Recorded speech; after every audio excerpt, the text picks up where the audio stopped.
রস ঝরছে, এই হলো আমাদের, এই চলে গেল টক দই। দেখুন ঝরে ঝরে পড়া বিরিয়ানি, পিওর মাটন, পিওর দেশি লোকাল খাসি। যে খাসি কাঁচা ঘাস খায়, সেই খাসি বিরিয়ানি খেতে হলে একান্ত চাকদাতে আসতে হবে। কি দেখুন এরকম ঝরে ঝরে পড়ছে, ঝরে ঝরে পড়ছে। দেখুন এই চলে গেল খোয়া ক্ষীর। এবার দেবো আমি আলু বকরা।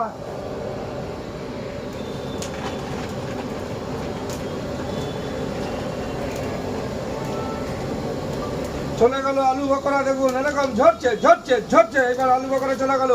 কোথাও দেখেছেন আলু বকরা দিয়ে বিরিয়ানি হয়ে যায়? আমাদের এখানে হয়ে যায়। এই হলো আলু বকরা। এবার দেবো বেরেস্তা। চলে গেল পেঁয়াজ বেরেস্তা। এইভাবে ঝরে ঝরে পড়ছে। দেখুন এই চলে গেল বেরেস্তা। দেখুন শুধু বলেছি ঝরে ঝরে পড়বে। এবার আমাদের এই যে জল রেডি হচ্ছে, চালটা ছাড়বো, দেখিয়ে দিচ্ছি। এখানে চাল ছাড়া হবে তাই তো?